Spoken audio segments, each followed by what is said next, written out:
It is the reality of all experiences. The reality of this experience, and this experience, and this experience, and this experience is the reality of consciousness. The reality of consciousness is not a concept. I am not conducting a philosophy class, but we're talking about the actual, the real, that is. But our love for stories, meaning the fascination with the thoughts,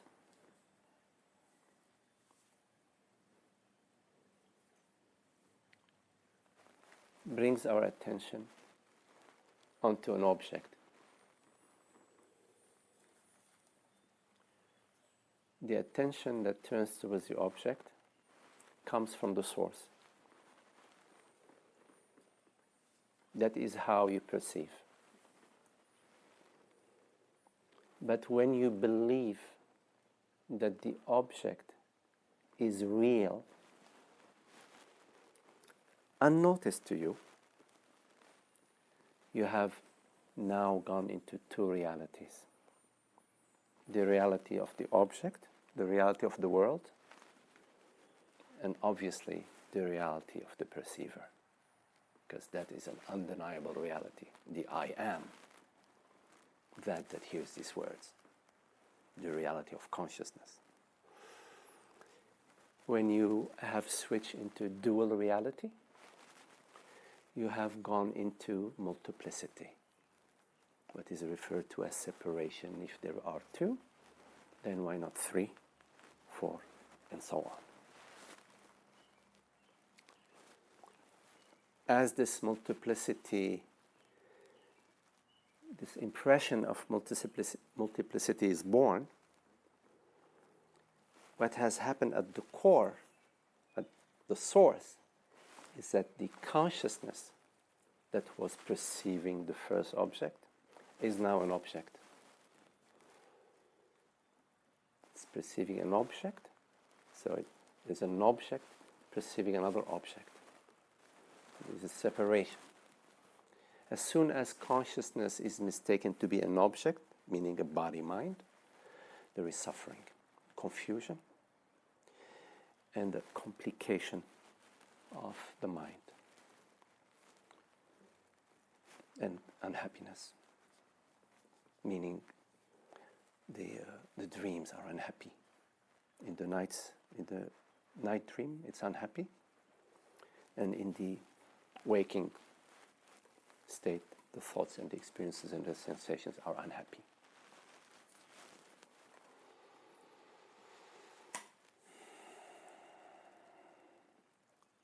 It's that split that is at the source of that. Confusion and unhappiness. Confusion at the mind level and unhappiness at the feeling level.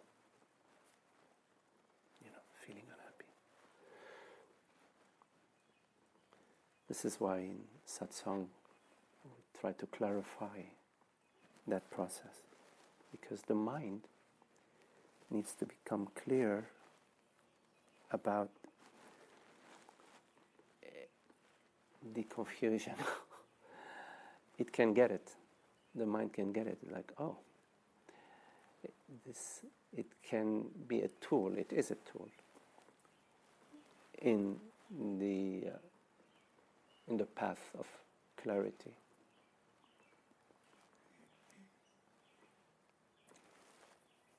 Atmananda referred to that as the higher reasoning, using the higher reasoning to become clear about the ignorance in the mind, the ignorance of the beliefs.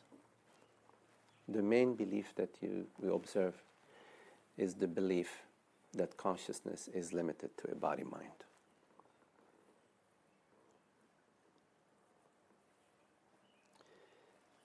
As soon as you adopt this belief that the consciousness is in my body, it's my consciousness. It's like you put on some purple glasses. Everything you will perceive will have a purple shade to it. Everything that you will perceive will be perceived as indeed it is out there. I am here as a separate consciousness, and there is a separate consciousness over there, a separate consciousness over there. There are objects and worlds over there. But if you look directly at your experience right here, right now, if you take the perception of this perception and you ask yourself, where is that perception? How distant is this perception from me? So ask yourself right now, how distant is this perception, whatever it is that you're looking at, whatever the perception is, how distant is this perception from you? In your actual experience right here, right now, what is the distance between you and your perception?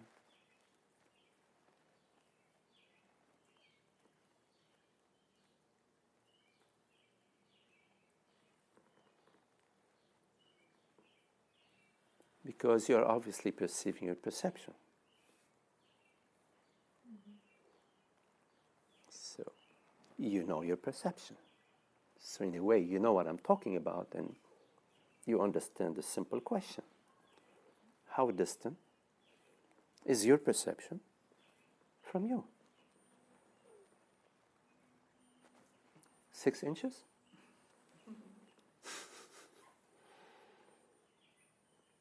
There is no distance. There is no distance. You and your perception are intimately one. There is no distance between you and your perception.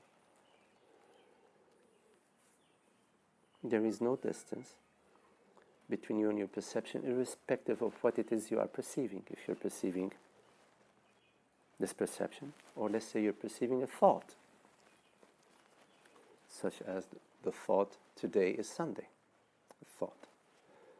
What's the distance between you and your perception of the thought? Because after all, you are perceiving this thought, yes? We're just using a hypothetical thought. So you have a perception, which I'm referring to as your perception of that thought. What's the distance between you and your perception of the thought? No distance. Right. So then let's look at what is the distance between the thought, or a tree, if you want to take a tree, whatever example you want to use. What is the distance between the tree and the perception of the tree?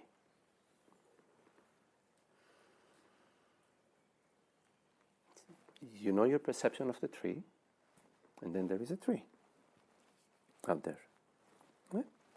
What is the distance between the tree and your perception of the tree? No distance. So you have a tree, right? You have your perception of the tree, zero distance. Right? You have you and your perception, zero distance. What does zero distance mean? No separation. Means the same. So your perception, you and your perception and the tree are one. So where is the object? Where is the separation? If your perception and the object are one, how can we continue to believe in separation? We stop and we wonder, right? We wonder, wait a minute. What's this? What's he saying? Let me run it again. Did I hear it right? Let me check it again. Let me run by it again. let me take the sensation of my feet on the ground. So let's go to your sensation of your feet on the ground right now. So there is a sensation. Are you there? Are you with it? So you perceive the sensation that I'm referring to as your feet on the ground. Just to refer to it. So you perceive the sensation, yes? What is the distance between you, that you're perceiving a sensation, it's your sensation, between you and your perception of the sensation? No distance. And what is the distance between the sensation and your perception of the sensation? No distance. So, wait a minute, running by it again now, it sounds like the sensation out there and the perception of the sensation are one, and me that's perceiving the sensation are one. So they're one. They're like the same. So in other words, I'm perceiving myself. I'm sensing myself. Yes, you are. Consciousness is eternally experiencing itself as sensations, perceptions, thoughts, feelings, emotions. You start to scratch your head and wonder about your belief in me and the world out there.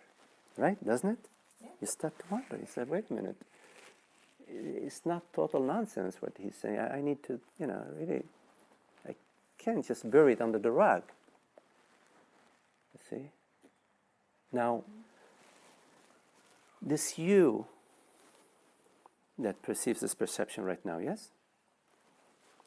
I'm going to switch the language a little bit. We're going to say that there is an awareness of this perception. In other words, you're aware of this perception. Would you agree with that way of putting it? There is an awareness of this perception. No big deal. I'm not inventing the wheel. Okay. So, what is the distance between the awareness of this perception and you? You're aware of this perception, yes? What is the distance between the awareness of this perception and you? No distance. Wait a minute. So now we have a perception. Oh no, we have a tree. We have the perception of the tree. We have me perceiving the tree, perceiving the perception, and we have the awareness, which is also me. Does this mean they're one? Which means awareness is awareing itself.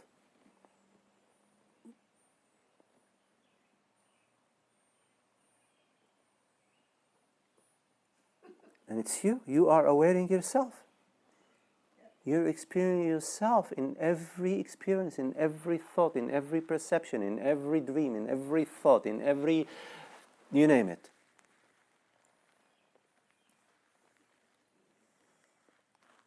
If you are experiencing yourself and awareing yourself and being yourself, and